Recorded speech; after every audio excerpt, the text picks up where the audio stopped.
by Lauren Child. Elmore Green started off life as an only child, as many children do. He had a room all to himself and everything in it was his. He was very proud of his room. He watched all his favourite cartoons on his own little TV set. No one ever changed the channel. He could line up his precious things on the floor and no one moved them 1 millimetre.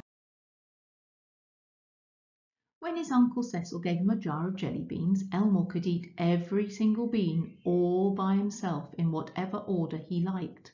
There were no worries about anyone eating the orange ones because Elmore Green's parents did not eat jelly beans.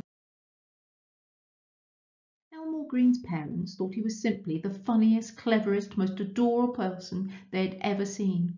And Elmore Green liked this because it was nice to be the funniest, cleverest, most adorable person someone had ever seen. But then, one day, someone else came along. The new person was small and didn't do much, but still people picked it up and smiled at it and gave it things to chew. They all seemed to like it, maybe a bit more than they liked Elmore.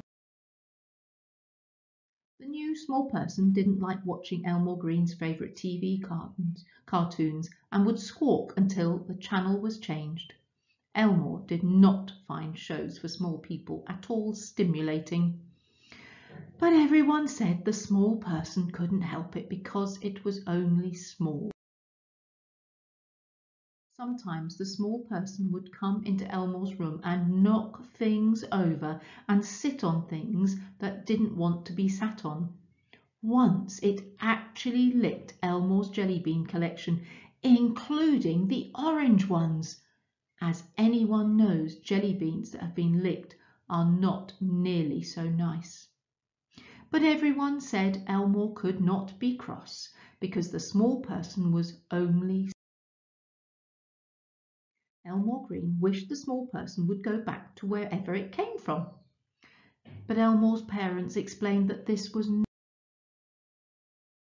The small person got bigger and things got much worse. One day Elmore found the small person wearing his fourth most favourite outfit without asking. "That's mine," said Elmore. "It is not for small people." "I want to be the same as you," said the small person. But Elmore Green did not want to be the same as. The small person followed Elmore Green everywhere. It wanted to sit next to him. It wanted to copy everything that Elmore did. It wanted to be everywhere that Elmore was.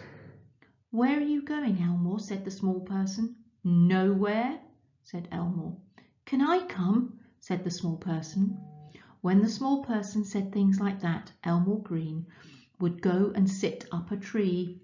He did not want someone small following. One awful day, the small person moved its bed into Elmore Green's room. Now Elmore didn't get away from it. It was always there looking at him. Sometimes it would stretch out its arms and say, "Huggle."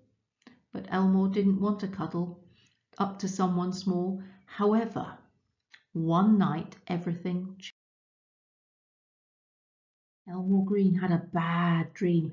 It was very upsetting. A scary thing was chasing him, waving its grabbers and gnashing its teeth. Elmore screamed and the small person bravely got out of bed and clung to him. "Go away, Scary," shouted the small person. It was nice to have someone there in the dark when the scaries were. A few days later, Elmore Green was lining up all his precious things so they reached from his bedroom door and all the way down the stairs. It was a very long line of things. The small person was very amazed. "Ooh," it said.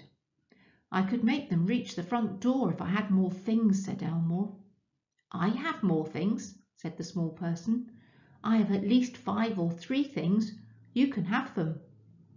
It felt good to have someone there who understood why a long line of things was so special.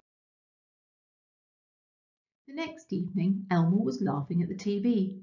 The small person looked at Elmo, and then at the TV, and then laughed too. It was very funny.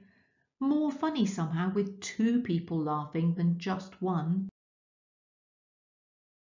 Elmo opened his jar of jelly beans. You can have a jelly bean if you like, Albert. His brother Albert smiled. Elmo smiled back. Whichever colour you like, except for orange. I hope you've enjoyed this story as much as I have.